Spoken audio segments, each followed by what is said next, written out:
네, 오늘 설교 제목은 안갚음의 사랑입니다. 네, 이상하죠? 네, 안갚음. 네, 제가 다른 어떤 분께 한 10만 원 꾸고 안 갚고 있으면 안갚음이 되는데, 네, 안 띄고 갚음이겠죠? 네, 근데 이건 안 붙이고 갚음입니다. 어, 발음은 안갚음하고도 좀 비슷해 보입니다. 내가 복수하겠어 하는 그 안갚음과도 비슷해 보입니다. 그런데 이 안갚음이라는 단어는 자녀가 부모를 봉양하면서 효도하는 것을 의미합니다. 그러니까 이 안갚음이라는 것은 그 자녀의 안에 채워져 있는 것들을, 부모님의 사랑이 충만하게 채워져 있는 그 사랑과 은혜들을 갚아드리는 것, 효도하는 것을 안갚음이라고 합니다. 여러분, 우리를 향해서 정말 무한한 사랑을 베풀어 주시는 하나님이 계십니다.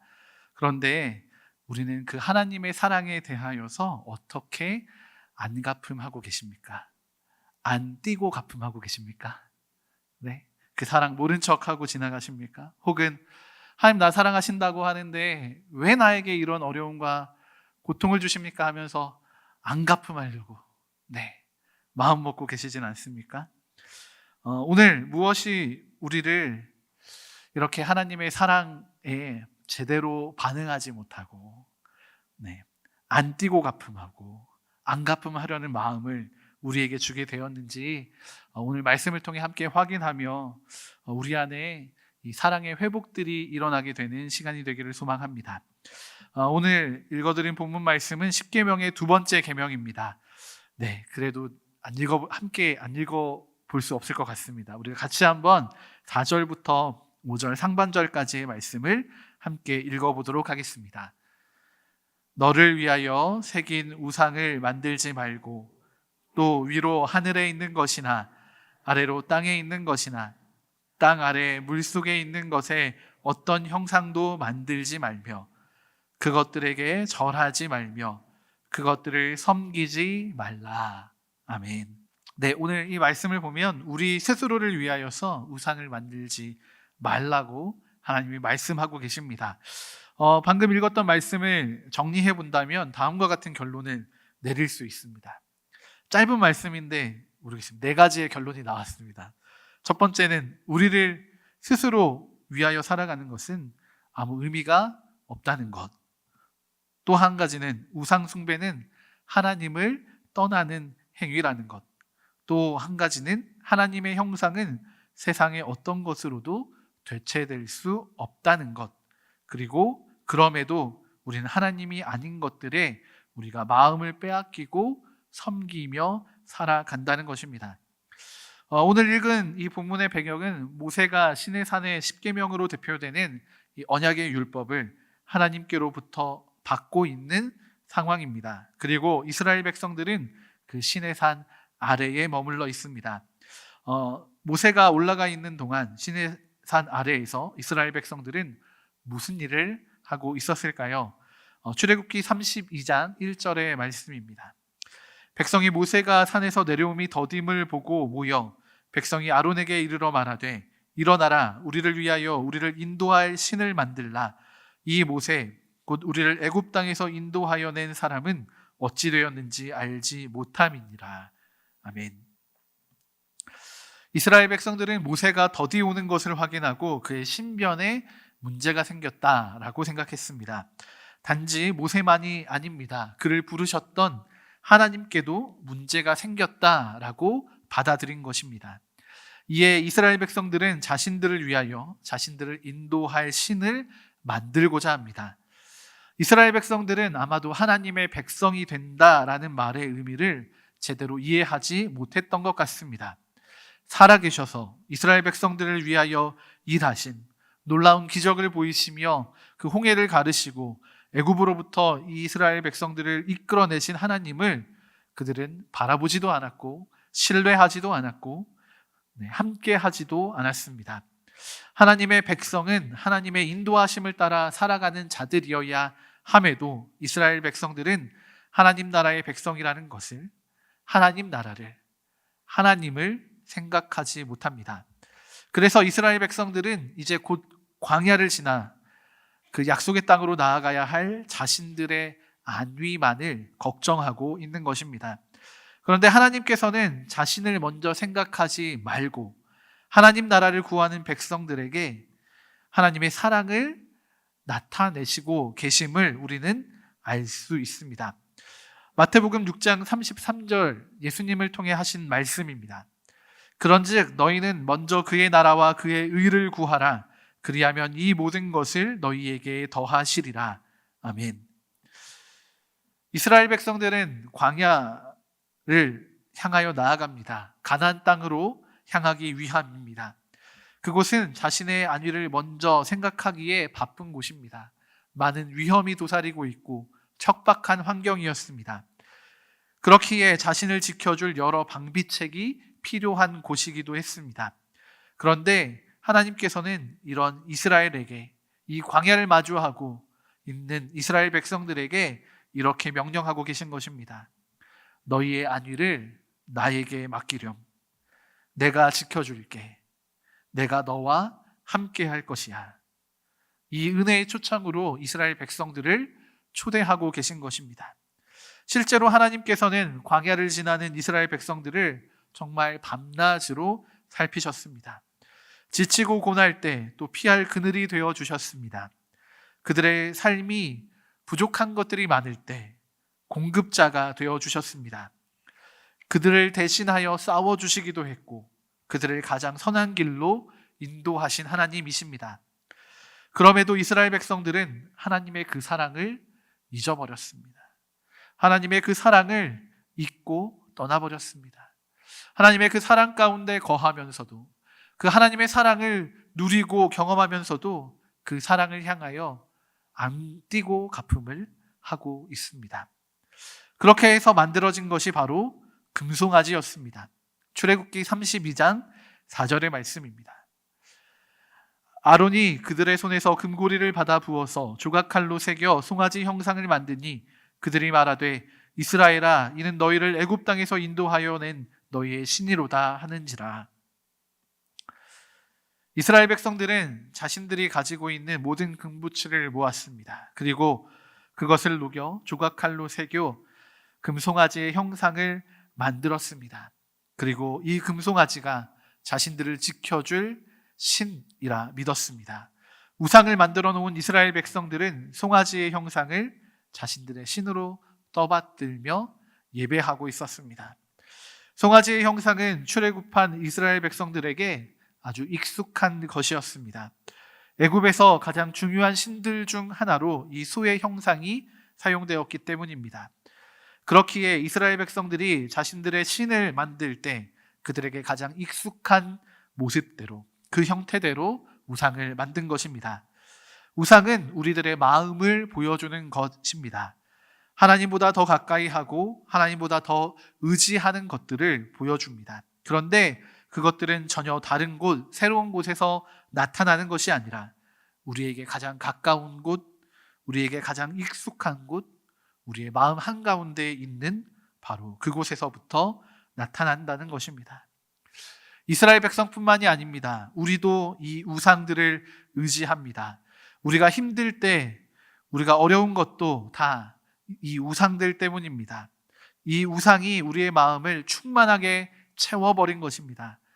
아이러니한 것은 그렇게 우상을 찾고 우상에게 기대어 살면서도 우리는 하나님을 찾습니다.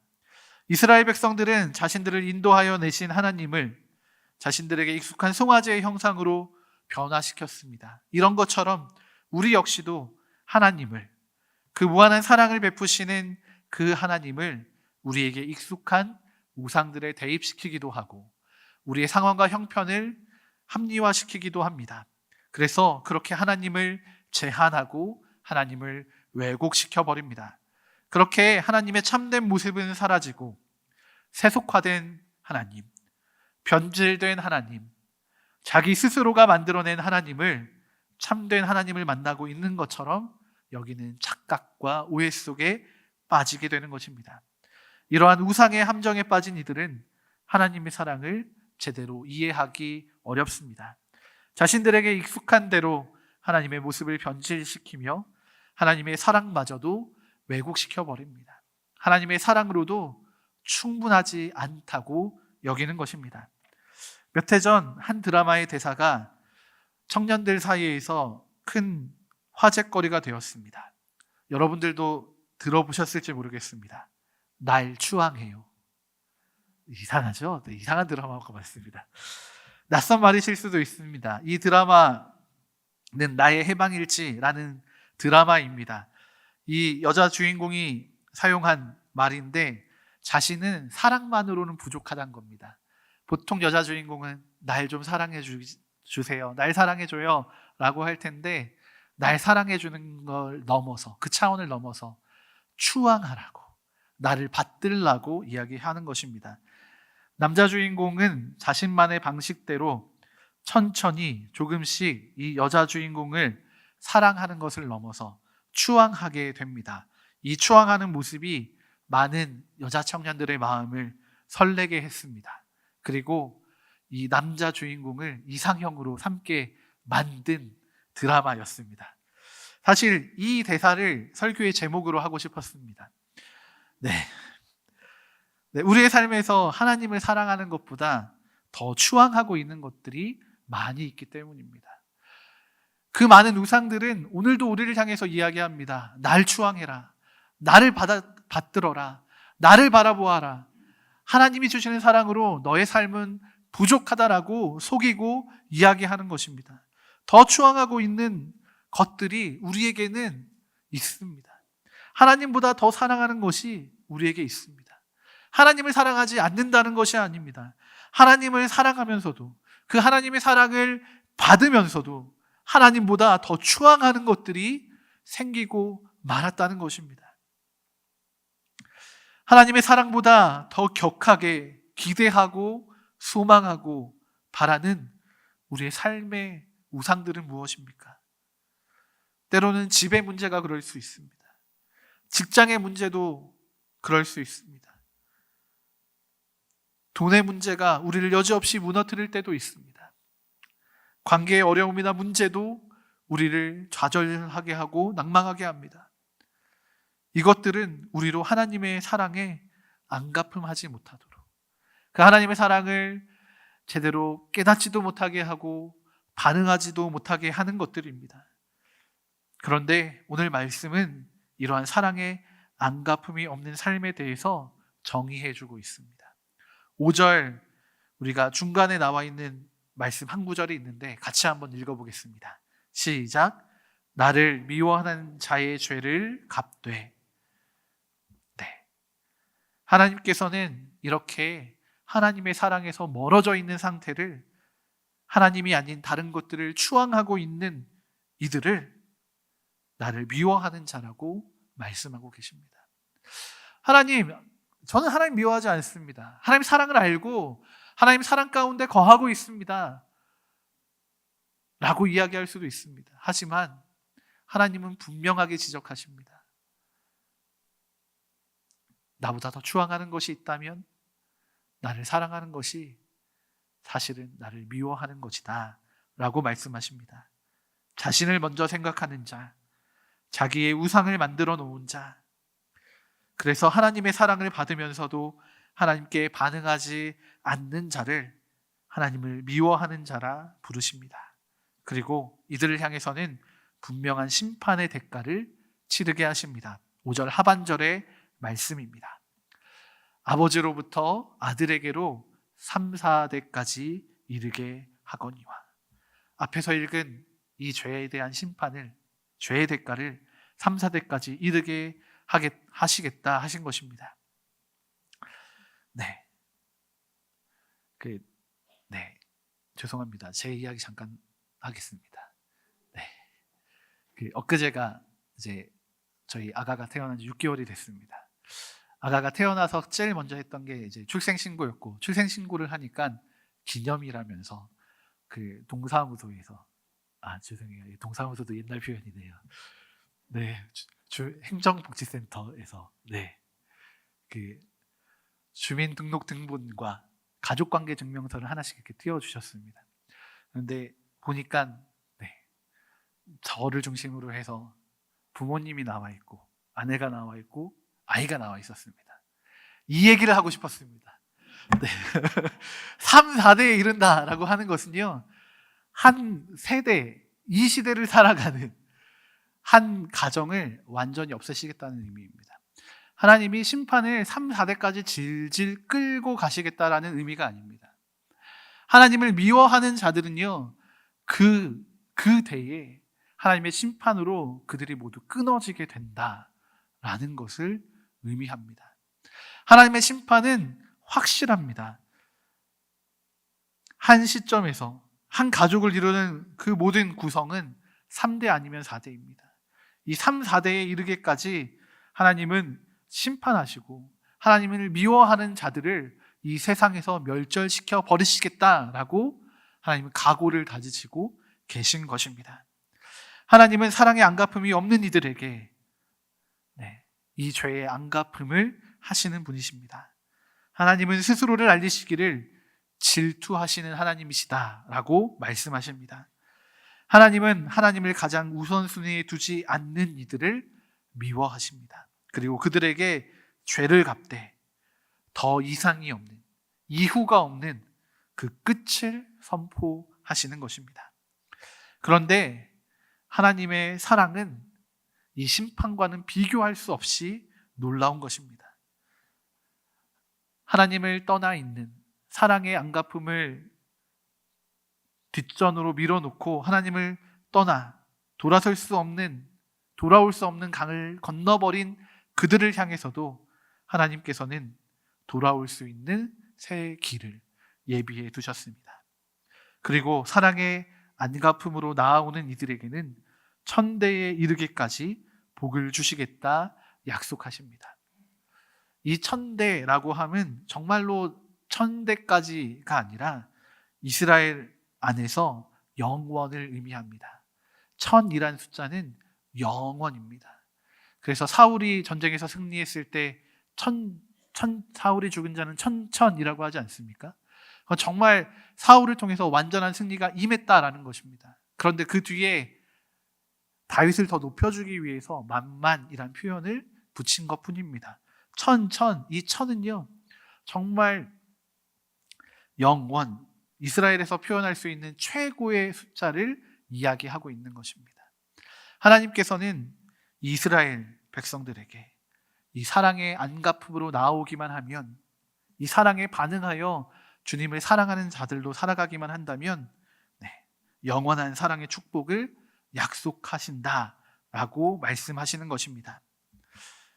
여러분, 우리는 여전히 수많은 우상들 속에서 살아가고 있습니다. 하나님을 믿는다고 하면서도 우리도 모르게 하나님과 우상을 동시에 섬기고 있습니다. 그 우상은 우리의 자녀들일 수도 있고 돈일 수도 있습니다. 어떠한 소유일 수도 있고 명예나 일 같은 것일 수도 있습니다. 그런데 하나님께서는 더 이상 우리에게 주어져 있는 이 우상들을 섬기고 추앙하는 것을 원하지 않으십니다. 우리가 하나님만을 바라보기를, 하나님께만 이 안갚음의 사랑으로 나아올 수 있게 되기를 소망하십니다. 여러분, 우상과 하나님 사이에서 머뭇거리고 계시다면 더 이상 머뭇거릴 여유가 없습니다. 여러분, 단호하게 끊어내시기 바랍니다. 여러분, 이스라엘 백성들의 상태가, 그들의 심보가 정말 악했을까요? 우리보다 한참 떨어지는 사람들이었기 때문에 모세가 내려오는 것을 기다리지 못하고 자기들을 위하여 눈앞에 있는 우상들을 만들었을까요? 여러분, 그렇지 않다는 것을 잘 알고 계시지 않습니까? 어떻게 보면 그들의 후손이라고 할 수 있는 유대인들은 세상의 경제를 휘어잡을 수 있을 만큼 똑똑하고 힘을 가지고 있고 높은 지위에 있는 사람들입니다. 이스라엘 백성들이 우리보다 떨어지지는 못해도 평균은 했을 거라고 생각이 듭니다. 일반적인 사람들이었을 겁니다. 그들이 못나서 하나님을 떠난 것이 아니라는 겁니다. 그들이 이해도가 떨어지기 때문에 모세는 죽었을 거야 생각하고 하나님을 떠나버린 것이 아니라는 것입니다. 여러분, 이 우상의 함정은 오늘도 우리에게 유효합니다. 오늘도 우리를 괴롭힙니다. 오늘도 우리를 유혹하고 우리를 넘어뜨리려 합니다. 그런데 그 우상 너머에 정말 우리를 향해 모든 것을 내어주신 그 사랑의 하나님의 사랑이 여전히 유효하게 우리를 향해 펼쳐지고 있습니다. 베풀어지고 있습니다. 그 은혜는 그친 적이 없고 마른 적이 없습니다. 그런데 우리는 자꾸 그 하나님의 사랑으로는 부족하게 느껴지고 그 사랑보다는 더 좋은 것들이 우리에게 채워질 것처럼 생각하게 됩니다. 이러한 우리의 연약함을 하나님도 아십니다. 그래서 오늘 다시 한번 이 10계명의 두 번째 계명을 통해 우리에게 말씀하십니다. 우리를 위하여 어떠한 우상을 만들 것이 아닙니다. 우리를 먼저 생각할 것이 아닙니다. 하나님이 아닌 것들에 우리의 마음을 빼앗겨서는 안 됩니다. 오직 하나님의 사랑을 바라보며 그 사랑을 기억하여 그 사랑 앞으로 나아가는 것, 그 사랑 안에 거하는 것이 오늘 하나님께서 우리에게 요청하시는 사랑의 안갚음인 줄로 믿습니다. 이 시간 우리가 다시 한번 그 하나님의 사랑을 기억하고 의지하며 함께 찬양하며 나아가기를 소망합니다. 우리 나의 안에 거하라 라는 찬양입니다. 우리 나의 안에 거하라 찬양 함께 찬양하시면서 우리가 하나님의 그 크신 사랑을 다시 한번 기억하며 나아가기를 소망합니다.